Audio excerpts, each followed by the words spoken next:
நாட்டினுடைய பல்வேறு பகுதிகளிலும் இன்று நிலவிய சீரற்ற வானிலையினால் உயிரிழப்புகள் மாத்திரமன்றி மக்களுடைய இயல்பு வாழ்க்கையும் பாதிக்கப்பட்டிருந்தது. பதுளை மாவட்டத்தில் ஏற்பட்ட மண் சரிவு மற்றும் மண்மேடுகள் சரிந்து வீழ்ந்தமையால் உயிரிழந்தவர்களின் எண்ணிக்கை 10 உயர்வடைந்துள்ளது.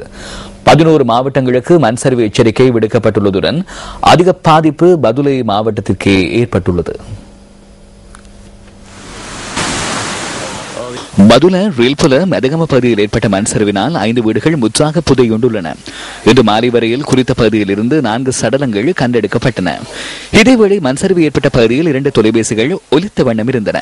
காணாமல் போனவர்களை கண்டுபிடிப்பதற்கான விசேட தேடுதல் நடவடிக்கைகளை பெக்கோ இயந்திரங்களை பயன்படுத்தி நிவாரண குழுக்கள் ஆரம்பித்துள்ளன. எனினும் பனி மற்றும் மழை காரணமாக மீட்பு பணிகளுக்கு பாதிப்பு ஏற்பட்டுள்ளது.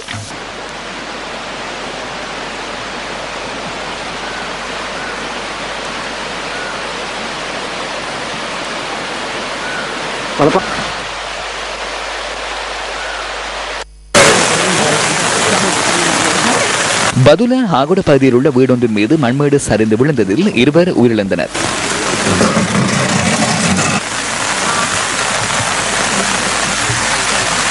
இதேவேளை பதுள கல்கந்த பிரதேசத்தில் உள்ள வீடொன்றின் மீது நேற்றிரவு மண்மேடு சரிந்து விழுந்ததில் தாயொருவரும் மகன் ஒருவரும் உயிரிழந்துள்ளனர்.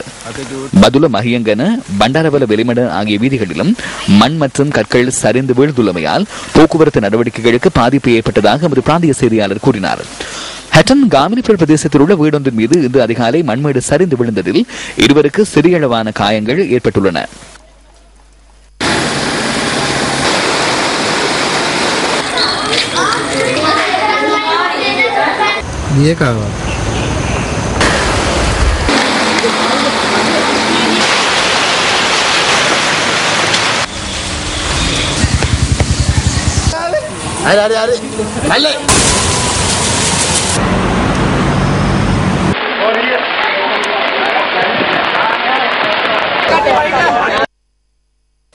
மாத்தல நாலந்தா நீர்த்தேக்கத்தின் வான்கதவுகள் 27 வருடங்களுக்கு பின்னர் திறக்கப்பட்ட வண்ணம் உள்ளன.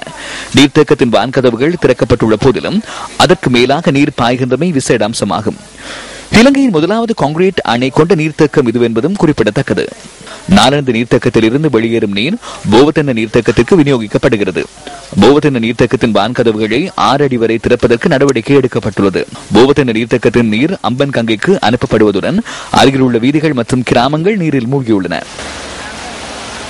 புலனர்வு பராக்கிரம சமுத்திரத்தின் வான்கதவுகள் திறக்கப்பட்டுள்ளதுடன் மின்னேரியா மற்றும் கிருதல நீர்த்தேக்கங்களின் வான்கதவுகள் திறக்கப்பட்டுள்ளன. மட்டக்களப்பு மற்றும் புலனர்வுக்கு இடையிலான போக்குவரத்து ரயில் மார்க்கமாக மாத்திரமே முன்னெடுக்கப்படுகிறது.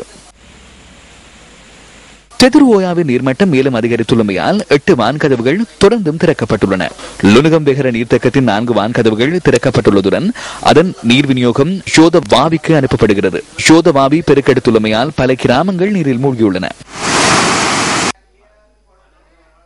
கடந்த ஒரு வார காலமாக பெய்து வரும் கடும் மழையை அடுத்து தபல்கந்த பண்டாரவலையில் உள்ள சுமார் 35 குடும்பங்களை சேர்ந்த மக்கள் இடம்பெயர்ந்துள்ளனர். இடம்பெயர்ந்த மக்கள் பண்டாரவல கோவில் மண்டபம் மற்றும் நகரசபை மண்டபங்களில் தங்க வைக்கப்பட்டுள்ளதாக அவரது பிராந்திய செய்தியாளர் தெரிவிக்கிறார்.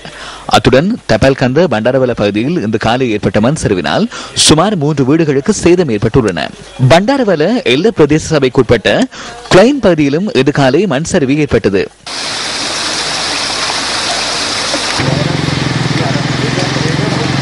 கடுமழை காரணமாக பண்டாரவல பதுள பிரதான வீதியின் தோவ பகுதியில் ஏற்பட்ட மண் சரிவினால் 5 மின்கம்பங்கள் முறிந்து வீழ்ந்துள்ளன. இதன் காரணமாக அந்த வீதி ஊடான போக்குவரத்து இன்று காலை சுமார் 3 மணி நேரம் தடைப்பட்டதாக அவரது பிராந்திய செய்தியாளர் கூறினார். அத்துடன் பண்டாரவலையில் சில பகுதிகளில் மின்சாரம் துண்டிக்கப்பட்டதாகவும் அவர் குறிப்பிட்டார்.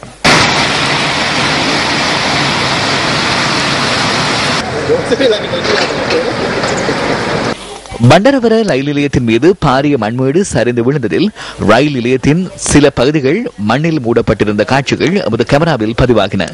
இதனால் ரயில் நிலையம் தற்காலிகமாக மூடப்பட்டது.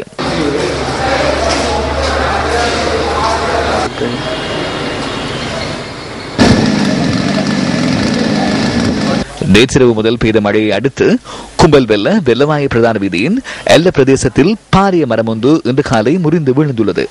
இதனால் சுமார் 1 மணித்தியால போக்குவரத்து தடையும் ஏற்பட்டுள்ளது.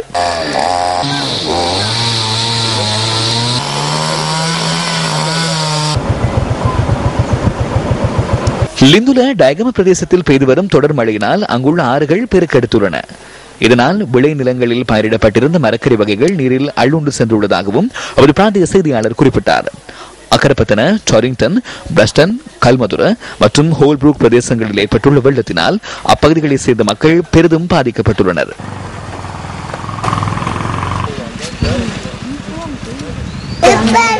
லிந்துல திஸ்வன பகுதியில் நேற்றிரவு முதல் பெய்த பலத்த மழையினால் ஏற்பட்ட மண் சரிவில் 6 வீடுகள் சேதமடைந்துள்ளன.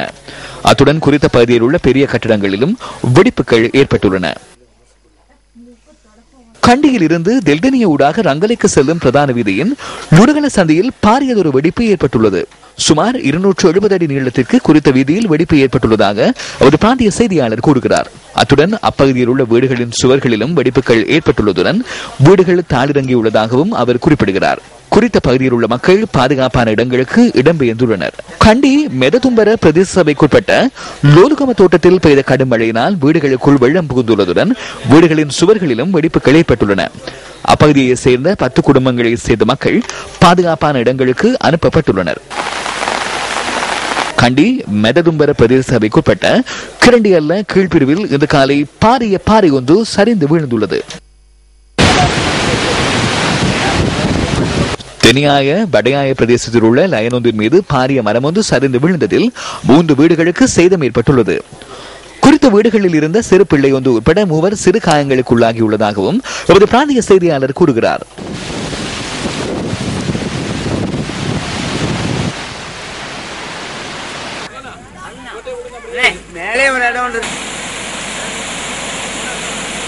கேகாலை மாவட்டத்தின் யட்டியந்தோட்ட பிரதேச செயலக பிரிவுக்குட்பட்ட பூனுகல தோட்டத்தில் மண்சரிவு அபாயம் காரணமாக 5 குடும்பங்களைச் சேர்ந்த மக்கள் தற்காலிக இடங்களுக்கு இடம்பெயர்ந்துள்ளனர். நேற்று பெய்த மழை காரணமாக பூனுகல தோட்டத்தில் உள்ள வீடுகளின் பின்புறத்தில் சிறிய அளவிலான மண்மேடுகள் சரிந்து விழுந்துள்ளன. குறித்த பகுதியில் உள்ள மக்கள் தற்காலிக இடங்களுக்கு அனுப்பப்பட்டுள்ளதாகவும் 1989 ஆண்டு குறித்த பகுதியில் ஏற்கனவே மண் சரிவு ஏற்பட்டதாகவும் அவர் பிராந்திய செய்தியாளர் கூறினார்.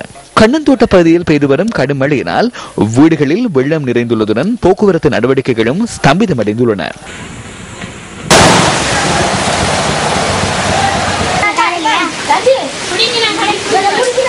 அம்பாறை மாவட்டத்தில் பெய்து வரும் கடும் மழையினால் 73,000 பேர் பாதிக்கப்பட்டுள்ளதுடன் 14,000 பேர் வரை 19 தற்காலிக முகாம்களில் தங்க வைக்கப்பட்டுள்ளதாக அம்பாறை மாவட்ட இடர் முகாமைத்துவ நிலையம் குறிப்பிடுகிறது.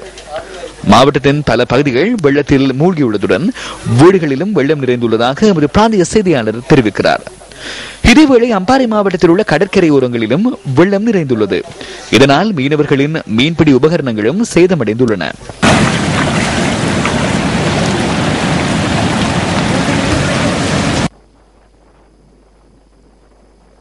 மட்டக்களப்பு மாவட்டத்தில் பெரும்பாலான பகுதிகளில் பெய்து வரும் கடும் மழையை தொடர்ந்து வெள்ளப்பெருக்கு ஏற்பட்டுள்ளதுடன் போக்குவரத்து நடவடிக்கைகளும் ஸ்தம்பிதமடைந்துள்ளன. அத்துடன் பாதிக்கப்பட்ட மக்கள் தற்காலிக முகாம்களில் தங்க வைக்கப்பட்டுள்ளனர்.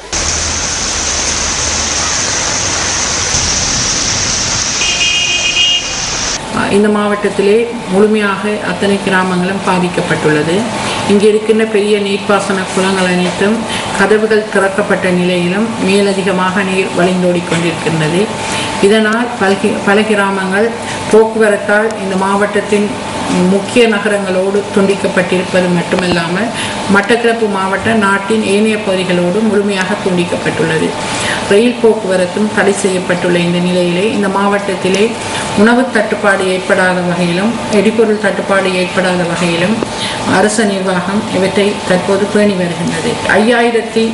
5227 குடும்பங்கள் தற்போது இந்த மாவட்டத்திலே இடம்பெயர்ந்து முகாம்களிலே தங்க வைக்கப்பட்டிருக்கின்ற அதே நேரத்திலே 43,000க்கு மேற்பட்ட குடும்பங்கள் நண்பர்கள் உறவினர்களோடு தங்கியிருக்கின்றார்கள். திருகோணமலை மாவட்டத்தில் பெய்து வரும் அடைமழை காரணமாக ஆயிரக்கணக்கான மக்கள் பாதிக்கப்பட்டுள்ளதுடன் பலர் தற்காலிக முகாம்களில் தங்க வைக்கப்பட்டுள்ளனர். மூதூர் பிரதேச செயலாளர் பிரிவில் பாதிக்கப்பட்டுள்ள மக்கள் இரால்குழி ஆரம்ப வைத்திய பராமரிப்பு நிலையத்திலும் ஹைரியா மகா வித்தியாலயத்திலும் தங்க வைக்கப்பட்டுள்ளதாக நமது பிராந்திய செய்தியாளர் தெரிவிக்கிறார். அத்துடன் மாவடிச்சேனை வித்தியாலயத்திலும் வட்டவன் வித்தியாலயத்திலும் பாதிக்கப்பட்டவர்களுள் பலர் தங்க வைக்கப்பட்டுள்ளனர். இதேவேளை கிண்ணியா பிரதேச செயலகத்துக்குட்பட்ட பகுதிகளில் உள்ள மக்களும் வெள்ளம் காரணமாக இடம்பெயர்ந்து தற்காலிக முகாம்களில் தங்க வைக்கப்பட்டுள்ளனர். இதேவேளை பலத்த மழை காரணமாக குடிக்கராட்சி குறிச்சானை பாலங்கள் நீரில் மூழ்கியுள்ளதுடன் கிண்ணியா தம்பலகாமம் வீதியின் சூரங்கள் பகுதியில் வீதி சேதமடைந்துள்ளமையால் போக்குவரத்து முற்றாக தடைப்பட்டுள்ளது. மகாவலி கங்கையின் அணை கங்குவெளியில் உடைப்பெடுத்துள்ளமையால் கங்குவெளி, நீலப்புல, புளியடிச்சேனை ஆகிய கிராமங்கள் பாதிக்கப்பட்டுள்ளன. மன்னாரில் பெய்து வரும் பலத்த மழையை தொடர்ந்து பல பகுதிகள் வெள்ளத்தில் மூழ்கியுள்ளன. பலர் இடம்பெயர்ந்து தற்காலிக முகாம்களில் தங்க வைக்கப்பட்டுள்ளனர். மல்வாத்துறையானுடைய நீர்ப்பெருக்கம் தற்போது 19 அடியிலிருந்து 14 அடியாக குறைந்திருக்கிறது. இதன் காரணமாக மல்வாத்துறையானுடைய நீர்ப்பெருக்க காரணமாக மாவட்டத்தில் மொத்தமாக 2648 குடும்பங்களைச் சேர்ந்த 9385 குடும்பங்கள் நபர்கள் பாதிக்கப்பட்டிருக்கிறார்கள். அதே நேரம் மொத்தமாக 41 நலன்புரி நிலையங்கள் மாவட்டத்தில் அறிமுகப்படுத்தப்பட்டு அந்த மக்கள் தங்க வைக்கப்பட்டு அவர்களுக்கான நிவாரணங்கள் வழங்கப்பட்டு கொண்டிருக்கின்றன. மன்னாரிலிருந்து மதவாச்சிக்கு செல்கின்ற பாதை நேற்று முதல் திறக்கப்பட்டிருக்கிறது. மக்களின் பாவனைக்கு திறக்கப்பட்டிருக்கிறது. அதே போன்று மன்னாரிலிருந்து யாழ்ப்பாணம் செல்கின்ற பாதை தற்போது சீரமைக்கப்பட்டு வருகின்றது. இருந்தாலும் கூட பார ஊர்தி வாகனங்கள் மாத்திரம் அதில் செல்லக்கூடியதாக இருக்கின்றது. இருந்தபோதும் முசலிக்கான சகல பாதைகளும் மூடப்பட்டிருக்கிறது. மல்வத்துறையினுடைய நீர்ப்பெருக்கத்தின் காரணமாக கட்டுக்கரை குளம் இன்னும் முழுதாக நிரம்பி இருக்கிறது. இதன் காரணமாக குளத்தின் அருகே இருக்கின்ற சில கிராமங்கள், பட்டக்கண்டல், பரப்பு கடந்தான் போன்ற பகுதிகளிலே வெள்ள அனர்த்தம் ஏற்படக்கூடிய வாய்ப்பு இருக்கிறது.